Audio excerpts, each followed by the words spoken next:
is the last attempt to make this work, but I wanted to give it one fair shot. Over the weekend, I went viral and my videos went from like a couple hundred to like 40,000, 50,000, 60,000, like getting all these comments. Hey, what's up? It's Steve. Stop consuming so you can escape. Create so you can be happy. Don't you want to be happy? Hey everyone, this is Steve Winter. In this episode, I'm interviewing Andrew Love. He's a Canadian comedian. He's an entrepreneur. He is a digital nomad. He traveled all over the world with his family of a bunch of sons. And he's really been everywhere. He has a little bit of knowledge about everything, and he's really passionate. And he's starting his own business, and I want to know how his business is going. And hopefully I can pick his brain and get some marketing questions and answers. A lot of people start a project and they have no idea what it is fully that they want to do, but they know they want to start something and they have that passion and that desire to do something. And so they start, and a few months into it, they realize that it's not going the way they want it to go, or they don't know what they're doing. Maybe it doesn't feel like them anymore, like they're not committed to doing it, and so they're thinking about dropping it. Maybe they're not getting the results they want, and they kind of self-searching or soul-searching to see if it's for them or not. And Andrew Love he kind of touches on that and makes a decision that he's going to give it a time period and give it his all and see if he's got it in him to make it work, and if it's something that's truly what he wants to do. So I'm still doing whole goals, right? I mean, outside of high noon, that's a whole nother thing, right? But in my own time, I'm doing whole goals. And I'm almost 2/3 into kind of the final experiment to see whether I'm going to keep doing it or not. I took it and was doing stuff half-assedly, I guess, for a long time, trying this here and there, hiring freelancers, but it was all very kind of, I didn't want to fully dive into it because I didn't know what it was, and just trying to find the voice of this thing. And then, I've invested a lot of money already and a lot of time. So I was like, before I cut it or before I do anything, I just want to go in. And so I took out a bit of a loan and I hired an agency to run ads and to get really clear on this. And then I also hired somebody to help me with YouTube, just to make a real go of it. And so this is month 2 out of month 3 to see if I can be kind of like at least break even by the end of April is the goal. And if we don't hit these goals, then I'm perfectly fine to just wrap it all up. I'll probably drive to Utah where the journals physically are, take them, and then just give them out to friends and, keep them under my bed. And then I'm going to just wrap it up and start something new. But for now, it's like the last attempt to make this work. And if it's not meant to be, I don't mind, but I wanted to give it one fair shot. And so, yeah, if like I'm getting this calling, like I'm supposed to go back, like the whole reason I'm born on this planet was to do comedy stuff, writing and performing comedy. And like, I've always wanted to have money on lock before I go into that. So that's why I'm kind of more doing side stuff and, so that's that. If this doesn't work, then that's the next thing that I'm working on. It almost also sounds like you are maybe not really going to give it your all in the next month, huh? If you're thinking of doing comedy. No, I'm just, so with this, like I'm still investing. Right before this call, I was making some posts and all that. But a lot of it depends on whether we can scale marketing. The people are really good at scaling, but they need a certain amount of data. So it's just, are we going to be able to make this work? Do they have the data? Not quite yet. We've made a few sales, but yeah, this next week or 2 is going to be very critical. But he's very confident. I was like, bro, just give me a professional opinion by Friday, because I'm going to rehire him Friday if he's confident, right? Yeah. So done 2 months. If on Friday you feel, based in your professional opinion, that within that next month we can scale to at least break even, then you got my money. Let's go. And if not, just tell me, and then we wrap it all up. I'm taking a very hands-off approach. It's very liberating, because before all my failures felt really painful, because there's like Yeah. something about me. But now I'm like hiring people and I'm doing my part. And so it's beyond me at this point, Wow. you know, because it started very broad, because that's what I thought. Oh, we're going to be marketing this to like the new agey crowd. And then it turns out they're not really the audience at all. It's some people who are dealing with, it's not people who like want more spirituality and wholeness. It's people who are struggling to maintain like a grip on life. That's the actual real market. So it just became much more grounded. I also didn't want to be the face of it in the beginning. So then I just made there be no face, and then that wasn't working. So then I just started to become a face. So I started making videos. And most recently, this is worth documenting. Like, I hate social media, and I especially hate TikTok. But I was like, this isn't about me. It's about trying to help people. So I just started investing in TikTok. And over the weekend, I went, like, by my terms, viral. And my videos went from like a couple hundred to like, started doing, there's 5 of them that started doing like 40,000, 50,000, 60,000, like getting all these comments and just hearing the best and worst of humanity. I was like so ill prepared, because I've been in this giant void of feedback loop. So I've been making a ton of content for YouTube, but barely anybody's been watching my content, because YouTube, the algorithm takes a long time to understand who you are and who they should be sending your videos to and watching their response. And so YouTube doesn't know who I am, but apparently TikTok does. Whole Goals is for people who are dealing with anxiety. That's what it turned. Yeah. So it's like, the ultimate goal is to help people experience more fulfillment and wholeness. But then to contrast that, it's like for people who are experiencing brokenness, and I've whittled that down to anxiety. It's really about managing anxiety. And the only way that you can sustainably manage anxiety without the use of drugs or anything outside of yourself, is to regulate what's inside of yourself. And that's what the journal is, essentially, to help you figure out what's off. And then the course is just like a deeper dive into understanding the key principles of like, what does wholeness look like? At the end of the day, after Project Rise and all this stuff happened, I was like, this is far beyond anything that I could have hoped for, is that if this could actually be helping people as a part of Project Rise, and that's why I created this. Regardless if I've dumped 20 grand into this or whatever it is, this number, like, then it was worth it, because that's like, I knew that it had to happen and it had to be birthed. You never know why. You never have the kid that you think you're gonna have. It's like they turn into some other human being, right? So I just gave birth to this thing. I couldn't let it die. I've invested so much of myself into it, but Project Rise was a real game changer, because it's like, wow, if these people could actually use it and benefit from it, then it was all worth it. So when you set out to build this thing, did you have a specific kind of person in mind? Like, was there a specific group of people that you really had empathy for and you really wanted to help them? Or did you just have a program that you felt could help everybody, and then you discovered who it would help? So I wanted to create a physical product, and then I whittled it down to journals, because I believe they're valuable. And then but I wanted the brand, and like the who was,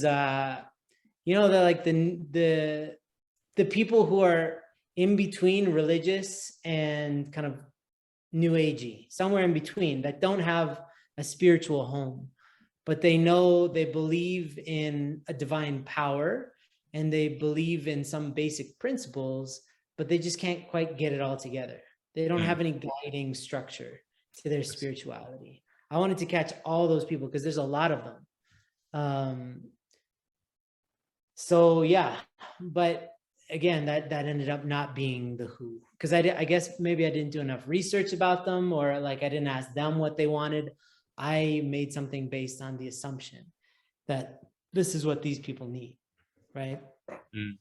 And I don't say that I was necessarily wrong, but you either need a lot of time and patience to do the deep dive in data, or you need to have a bunch of money to start doing marketing and finding out who responds to what, right? Mm.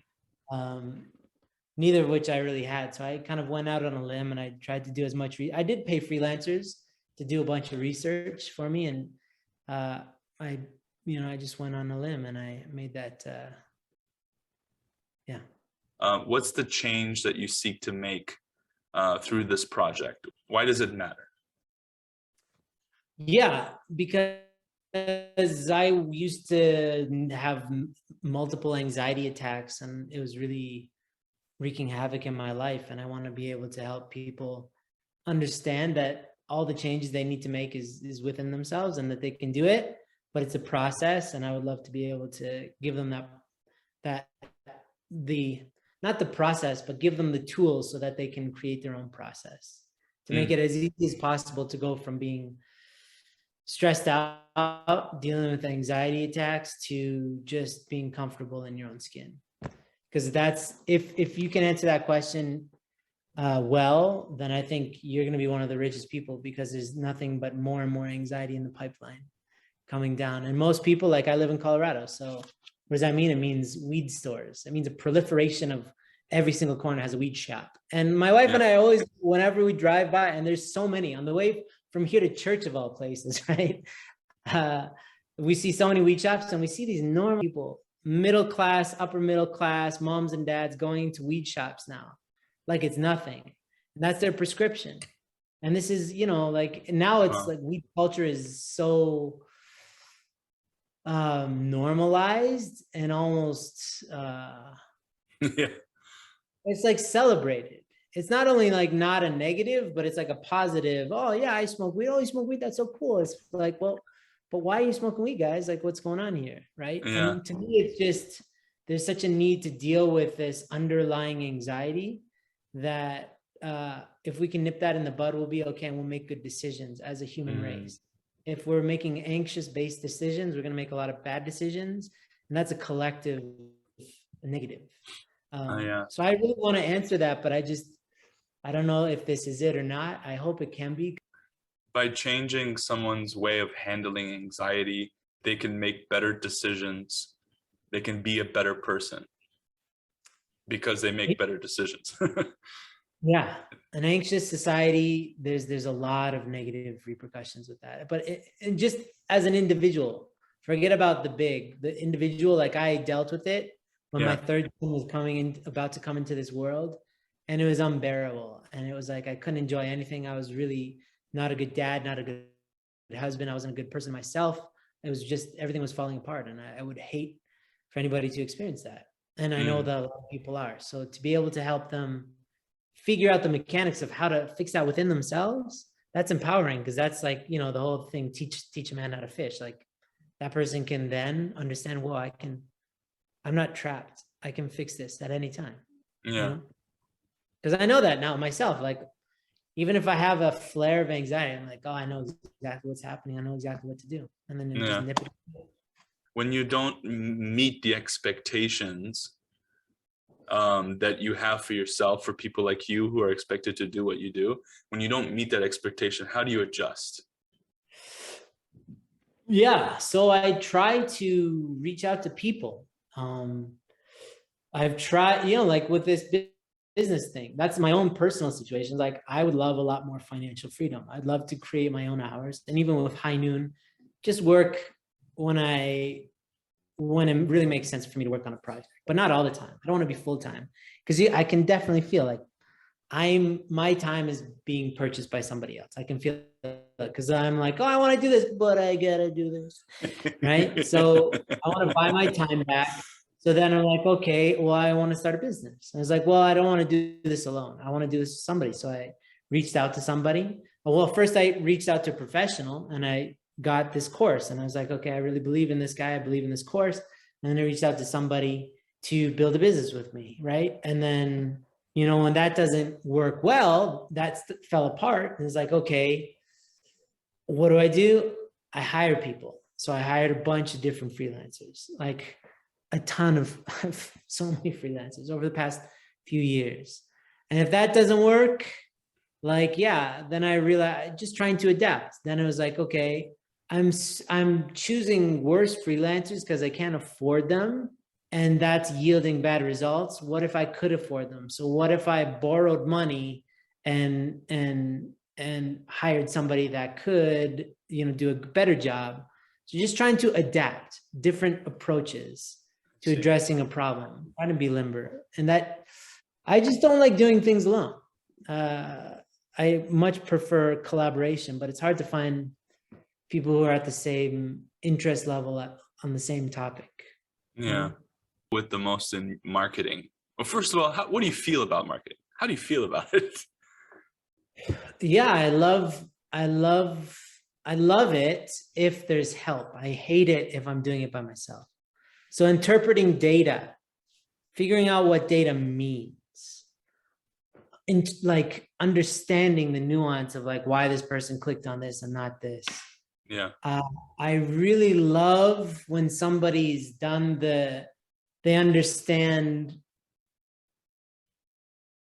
the mechanics of data, and then they can help you interpret it together based on the work that you're doing. So I love marketing as a part of a team, basically, where there's some professionals and then you can help to make it better and all that. But for me to do it by myself is a nightmare, and I despise it every second of it, because I just don't know what the hell works or not. And I get a lot of anxiety when I'm looking at a computer at numbers on a screen. I just like, it's not where I want to be ever. Yeah. Well, I guess you answered one of my other questions. What scares you about marketing? It's the numbers, huh? It's not something I necessarily understand, but I do love elements of, I love the creative aspect of marketing. I do love when you start understanding if certain trends, and then speaking to those trends and watching the reciprocation. It's all really cool, but it's so much better to me. It's much more meaningful to be a part of a team. I see. When you look for help in marketing, how do you look for help? Do you just start Googling it, or do you ask people that you know to recommend somebody? Do you have a specific thing you know what you need help with, or you just need somebody to just help in general with marketing? It depends which stage the project is at, but I'll usually hire people. I have no qualms with that. Hiring a professional to do a specific thing that they've done a million times before, I like that, and I do it regularly. Probably it would fall just shy of an addiction. I love it. It's where I've spent so much of my money over the past few years, is hiring freelancers to do stuff like that, especially marketing. But you'll find out that most people in the marketing space, they don't know what they're talking about. I think it's just lack of handling, like lacking in having to produce results. Because you can get a lot of clients and say, look, I have all these clients, but like, did you give them results? And the other thing is, everybody has like a specialty, but somebody who can admit when their specialty doesn't apply. So there's people who focus on Google a lot, Google ads, because there's a lot in that Google world. There's a lot of nuance to those ads and understanding all that stuff. And then there's YouTube is a subset of that. And then there's Facebook, and then there's, different social media avenues. There's a ton. So like people generally specialize in one, like the Facebook ads master, whatever. And they might take you on as a client without knowing that your stuff doesn't fit in Google ads. It fits much better as like for my stuff, what we realized is it wouldn't work well for people just scrolling down Facebook. It'll look much better for people who are searching out anxiety. Let's reach those people. I'm having an anxiety attack. We realize that's actually commonly searched. Let's get in front of those people and see how they respond. That's what we've been doing with Google. Completely different approach than Facebook. Facebook is just like you're mindlessly, nothing to do with why you're on Facebook. They just see, oh, this guy is doing something. The fact that they're going to turn into a customer is probably pretty low at this point. I see. But intent-based marketing is like people already have what you, people already want what you have, and they're looking for it. I see. Do you have any reservations to connect with the immediate community around you to see if they would like to partake in that service or product? Or do you rather feel comfortable going out to strangers through social media and things like that?